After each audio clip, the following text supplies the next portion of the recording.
So a lot of people are talking about what's happening with Xbox and these new handhelds that are supposed to be coming out starting in 2025, and then they're going to be building their own handheld 2027, the soonest, maybe, based upon what we've been hearing. And a lot of people are confused, and I'm confused as well. I mean, on one end, people have been saying maybe this is just a field test for something else, right? And maybe they're going to get data for the bigger and better Xbox developed handheld.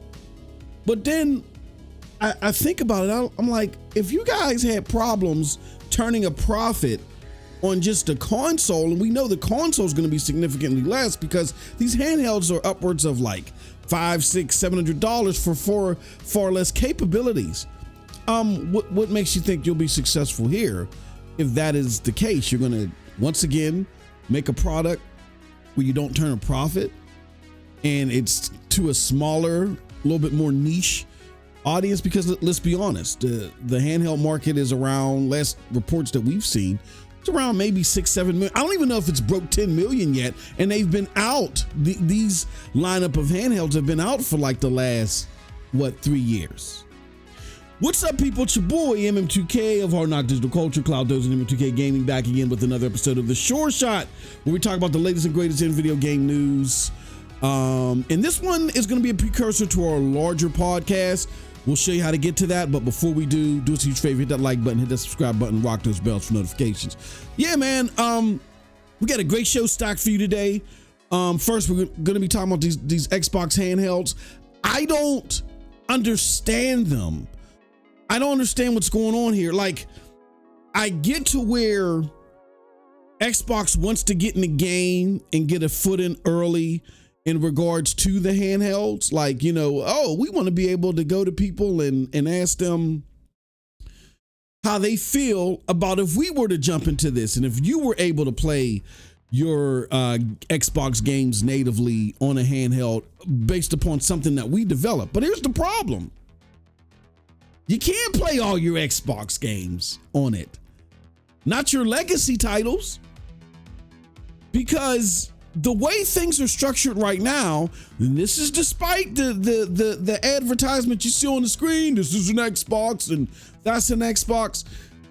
Despite all that, you still cannot play all of your Xbox games through the Play Anywhere or on the cloud. So it kind of makes it seem like that this Play, anywhere, or this is an Xbox campaign is a little bit too premature. And like many things with Xbox, it's always the carriage before the horse, and you never get the horse. Like the horse never carries you to the promised land. I'm confused, and I know a lot of Xbox gamers were confused because at the first thought of this, you even had people who once heard the story reported, they said, "Oh yeah, so-and-so is cooking," reporting on this, right? Or what was the term used? So-and-so is chose violence. Like, let's stop trying to, jump on the bandwagon so fast, and I don't know, I guess get a nudge from our favorite company and really hold their feet to the fire consistently. And ask what's going on here. This marketing doesn't jive with the actual product in its offerings. Like, people were expecting a handheld that will let you play all of your Xbox games. Like, for instance, the Portal.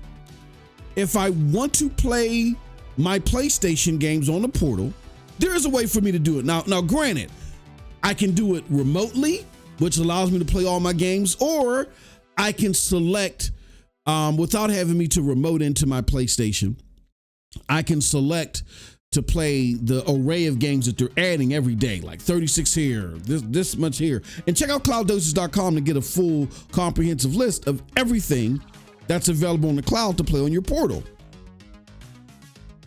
I have options though. There isn't this option via these handhelds yet. And that's the thing that confuses me, because it's Xbox that's marketing this stuff. They're the ones that are being the megaphones for this stuff. But yet it's I don't want to say competition, because really Xbox and PlayStation in the competition are more, not really. I mean, technically, but not really. But it's the people around them that are being less vocal about it that are doing a better job at giving you what you expect. So yeah, we're going to talk about that. I don't understand what's going on with the handheld. I kind of get like the field testing, but there's so many other questions in regards to what people expect and what Xbox is marketing. It's like they're their own worst enemy at times. Next, I want to talk about PSSR. There's been a lot of junk and conversation about PSSR not being the greatest, and it failed, right? And they're all saying it's because PSSR is doing what other AI and machine learning technologies have done. We can go as far as DLSS, FSR, even Stadia and GeForce Now. Those the AI and machine learning techs in those services or products or platforms, they've lived or died off of the implementation that PlayStation is about to do. What is that? PlayStation has partnered with AMD for something they call Project Amethyst. All right, we're going to talk a little bit more detail on this. I don't want to do it all in this video, but pretty much they're working together for a common goal. That goal is to help AMD develop FSR further, and then they'll also take the same findings and help develop PSSR further for the PlayStation. You see multiple collaborations from multiple platforms. Like there's a big master group of people that include Xbox, PlayStation, whatever, in trying to co-develop additional codecs. Like that's where the AV1 codec came from. It's from this master group of people working together. So this is nothing new. But because people want to try to make the console fanboy wars extend even further, they want to say that PSSR failed. It's not just an ignorant theme. It's a theme that underplays the future of gaming, console gaming, that is really going to close the gap in console gaming performance to so many other things in ways that I don't even think we can imagine. So we're going to talk about that. But next, man, there are two games that are really blowing up the scene. One you see on the screen right now. The other one is a game from good old Kojima, right? Kojima talked about he was going to be at what was that, SXSW or something like that. He said he was going to be there, and he had something to tell us about Death Stranding 2. And boy, oh boy, did he tell us. Death Stranding 2 looked fantastic, stole the show, and man, I'm gonna tell you, I'm gonna be honest with you. Death Stranding 1 was not my favorite game, but I'm very much forward looking at Death Stranding 2. I mean, if this sequel goes on the trend that recent PlayStation exclusive or PlayStation funded games are going, the sequel is going to be, expeditiously better. So I can't look forward to that. But another game just crept in and really grabbed people's attention too, and that's Silent Hill F. Like, who was checking for this one? I mean, this one looks like a physical feat from a Konami game, and it's set in the 1960s, old school Japan.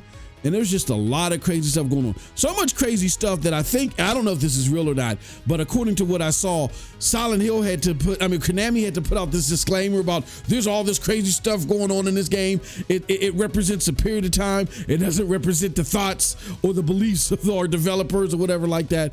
But yeah, this looks like a very intriguing game. So we got a lot of stuff going on today. Xbox handheld, and who is it for? We got PSSR being lied upon, but and swaying us away from the bigger point here.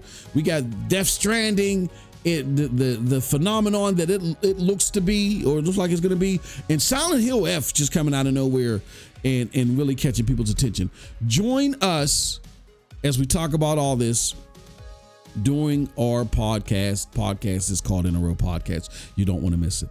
All right, with that said, appreciate everybody. Till next time, have a wonderful, wonderful gaming day. That podcast, if you're checking this and you're a member, podcast airs 3 p.m.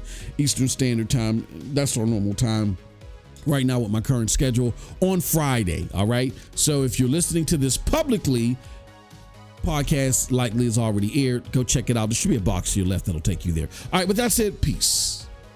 Have a wonderful gaming day.